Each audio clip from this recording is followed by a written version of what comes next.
Assalamualaikum warahmatullahi wabarakatuh. Di sini kami akan presentasikan tugas kritisi jurnal untuk memenuhi salah satu mata kuliah dari pengantar mikroekonomi syariah dengan judul jurnal yang kami bawa adalah Rasionalitas Muslim, Perilaku Konsumsi dalam Perspektif Ekonomi Islam.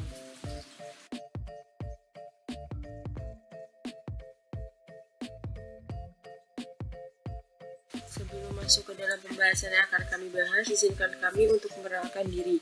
Yang pertama ada Dafa Anissa, NIM 000190157. Yang selanjutnya ada Lutfianul Izzah, NIM 000190158. Dan yang terakhir ada Vera Silvana Raffianti, NIM 000190159.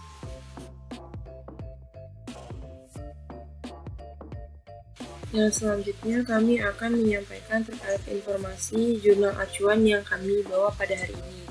Judul jurnal yang kamu pakai adalah Rasionalitas Muslim, Perilaku Konsumsi dalam Perspektif Ekonomi Islam. Tahun terbit jurnal ini yaitu tahun 2020 dengan penulis yang pertama ada Dewi Maharani dan yang kedua ada Taufik Hidayat. Jurnal ini termasuk ke dalam jurnal ilmiah ekonomi Islam.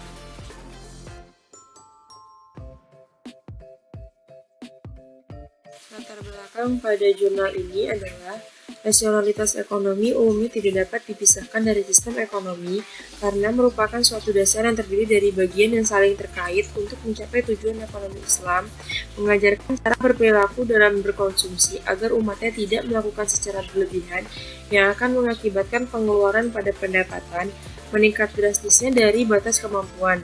Rasionalitas konsumsi dalam ekonomi Islam. Jika rasionalitas konsumsi seseorang sedang tinggi, keputusan membeli berdasarkan keinginan akan cenderung menurun. Alasannya adalah masyarakat akan sering berpikir secara rasional bahwa akan lebih baik jika mementingkan kebutuhan daripada keinginan.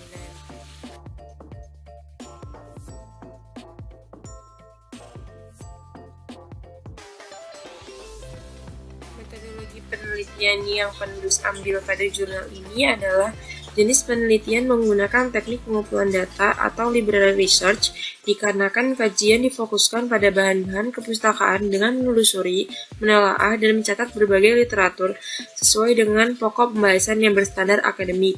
Pembahasan ini terintegrasi secara sintaksis, yaitu mengikuti aturan-aturan tertentu yang dapat dihubungkan secara logis satu dengan yang lainnya dengan data dasar yang dapat diamati.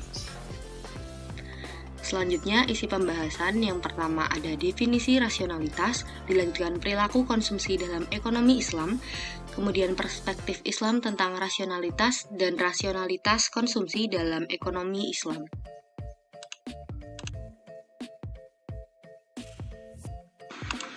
Definisi rasionalitas. Rasionalitas merupakan pola pikir dalam bertindak demi pemenuhan jangka panjang sesuai nalar dan logika manusia dengan mempertimbangkan risiko dan manfaatnya. Rasionalitas konsumsi dalam Islam berarti suatu konsekuensi atas dasar ekonomi konsumsi berdasarkan pola pikir yang dilandaskan oleh ajaran Islam. Perilaku konsumsi dalam ekonomi Islam. Dalam sistem perekonomian, konsumsi memiliki peran penting dalam mendorong terjadinya proses produksi dan juga distribusi. Perilaku konsumsi dalam ekonomi Islam berdasarkan pada prinsip keadilan, kebersihan, kesederhanaan, kemurahan hati, dan juga moralitas. Proses konsumsi sendiri meliputi kebutuhan, keinginan atau kesenangan, dan kemewahan. Maka dari itu, sudah sewajarnya umat muslim menerapkan prinsip kesederhanaan dengan tidak berlebih-lebihan dalam berkonsumsi, seperti yang telah dijelaskan dalam Al-Quran Surat Al-A'raf ayat 31. Perspektif Islam tentang rasionalitas. Yang pertama, perilaku konsumsi dikatakan rasional jika dilakukan sesuai dengan kebutuhan dan kemampuan. Dalam Quran Surat Al-Isra ayat 29. Yang kedua, perilaku konsumsi dikatakan rasional jika dilakukan bukan hanya dunia, melainkan keperluan akhirat. Dalam Quran Surat Al-Isra ayat 26.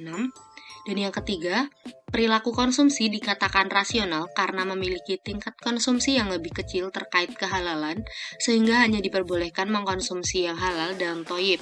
Dalam Quran Surat Al-Baqarah ayat 173. Dan yang terakhir, perilaku konsumsi dikatakan rasional jika tidak menimbun harta dalam bentuk kekayaan, akan tetapi dalam investasi untuk meningkatkan pertumbuhan ekonomi. Rasionalitas konsumsi dalam ekonomi Islam. Konsumsi dianggap rasional dalam Islam apabila sesuai dengan kebutuhan dan juga kemampuan yang dimiliki. Ada 3 kebutuhan menurut para pakar maqasid, yaitu kebutuhan doruriyat atau primer, kebutuhan hajiyat atau sekunder, dan kebutuhan tahsiniyat atau pelengkap. Kebutuhan doruriyat atau primer yaitu kebutuhan dasar yang harus terpenuhi agar dapat hidup dengan layak. Kemudian kebutuhan hajiyat atau sekunder yaitu kebutuhan yang tidak terpenuhi maka tidak mengancam kehidupan manusia. Selain itu, kebutuhan ini dapat mempermudah manusia sesuai perkembangan zamannya. Dan yang terakhir ada kebutuhan tahsiniyat atau pelengkap yaitu kebutuhan yang sama sekali tidak mengancam hal pokok dalam kebutuhan primer, yang mana kebutuhan ini muncul setelah terpenuhinya kebutuhan primer atau daruriyat dan sekunder atau hajiyat. 7 jurnal lainnya. Yang pertama, nama penulis Khairil Anam dan Ning Purnama Saryati tahun 2021 dengan judul jurnal Rasionalitas Konsumsi di Masa Pandemi, Perspektif Islam. Yang kedua, ada Novi Indria Nisitepu tahun 2016 dengan judul Perilaku Konsumsi Islam di Indonesia. Yang ketiga, Sahnan Rangkuti tahun 2018 dengan judul Konsumsi dalam Ekonomi Islam. Yang keempat, ada Muhammad Asifuddin tahun 2017, judul jurnal Rasionalitas dalam Ekonomi Islam.